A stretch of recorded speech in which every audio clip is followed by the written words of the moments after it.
এই যে সোফাটা দেখছো, এই সোফাটা যথেষ্ট সুন্দর বলেই মনে হচ্ছে, তাই তো? কিন্তু এই সোফাটা এতটা সুন্দর মোটেও ছিল না। ৭ বছর আগে আমার হাসবেন্ড এই সোফাটা কিনেছিল। তার সাথে আরো দুটো সিঙ্গেল সোফা ছিল। ৭ বছর আগে এই সোফা সেটটা একজন বয়স্ক ভদ্রলোক পায়ে টানা ভ্যানে করে বিক্রি করতে এসেছিল আমাদের পাড়ায়।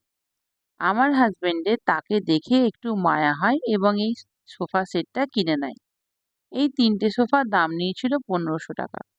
কিন্তু কেনার পর থেকে যারাই দেখেছে এই সোফাটা তারা প্রত্যেকেই বলেছে যে এই সোফাটা টিকবে না। কেউ আবার বলেছে ম্যাক্সিমাম এই সোফাটা ২ থেকে ৩ মাস যাবে, তারপরেই ছিঁড়ে যাবে বা ভেঙে যাবে। নতুন কেনার পর থেকে এইরকম কথা শুনতে আমারও মনে হয়েছিল একসময় যে সোফাটা হয়তো খুবই খারাপ। তাই তার প্রতি যত্ন নিয়ে আমার কোনো লাভই হবে না।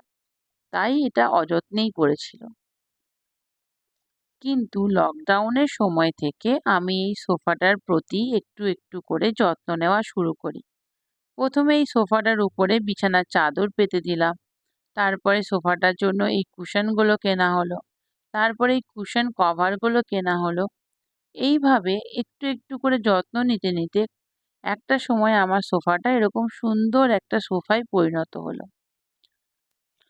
আমাদের জীবনে এরকম অনেক মানুষ আসে, যাদেরকে আমরা প্রথমেই খারাপ মানুষ বলে ধরে ফেলি বা অন্যের কথায় সেটা ভাবতেও শুরু করে দিই।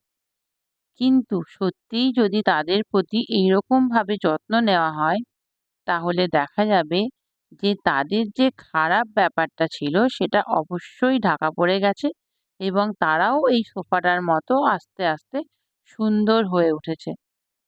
তাই আগে থেকেই কোনো মানুষকে জাজ না করে তার সাথে একটু মিশে তাকে ভালো হওয়ার সুযোগ দেওয়া অবশ্যই দরকার।